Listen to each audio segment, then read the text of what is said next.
Hi, I'm Karen. You may know me from my website, Health Boundaries. I've had it for about 2 decades.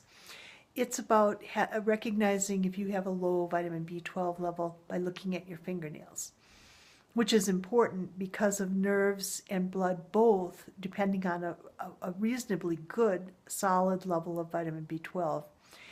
Now, I'm looking for help to appeal the foreclosure of my home.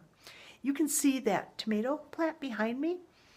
I can eat out of my garden all summer, but during the winter, if I could just get the tomatoes to want to be happy in my house, in this room, with all the rigid insulation facing into the room so that it's brighter because of the silvery surface, and it's warmer because of the insulation, then I could eat out of my garden during the winter as well.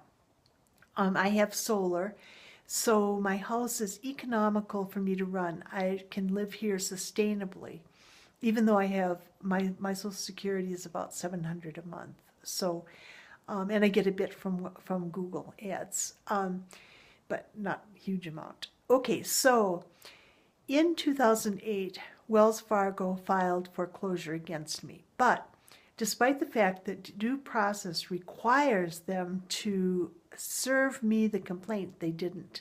They waited a month and then sent someone over to drill into the locks to seize the house for them. But I was here because I'm housebound, so I'm always here. And I stopped him, and then I began fighting the foreclosure strenuously.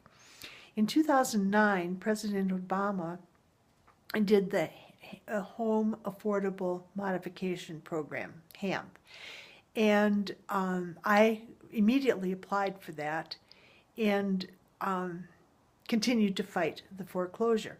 So I did discovery, which is, production. Please send me a copy. Please produce the original note. Questions, interrogatories, who has the note, where's the note located, and lots of other questions, dozens of them. And then most importantly, and this is good to know, admissions, request for admissions, because if they don't answer them, and they often just ignore you, especially if you're self-represented like me, admissions, if they don't answer them, the court can deem them admitted. So Wells Fargo spun into action. And I was quickly approved for a HAMP loan modification. I was so excited. So Wells Fargo's lawyers asked the judge to stop the foreclosure so that the trial period could go forward, and then hopefully I would get the permanent modification. The judge stopped the foreclosure, and immediately Wells Fargo reneged and said, no, we're not giving you a home modification thing.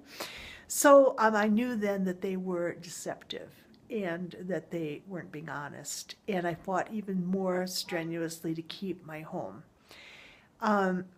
So I fought them for years, as you can tell, 2008 to now 2017. And in May of this year was the trial. And I had to have a lawyer for that because I have a brain injury. My condo that I bought had hydrogen sulfide in it. I'll put the whole story in my story at the bottom of this page so you can see it. But anyway, the lawyer showed at trial that Wells Fargo had not had the actual note as they needed to do in order to qualify to foreclose. Because they said, someone said, whoever that was supposed to send it to them, sent it to them and Fannie Mae on the same day at the same time, according to the records. Well, you can't have both of those happen at one time, and it was never seen after that. So I hope to win the appeal, and I hope that helps other people who are up against banks like Wells Fargo, who are not very honest, and they want people to follow the rules, but they are, don't have to follow the rules. So please help me by donating a gift, I think is the name of the site, so that I can have the retainer to hire the lawyer to do the appeal. Please, please help me. Thank you. Karen Klein.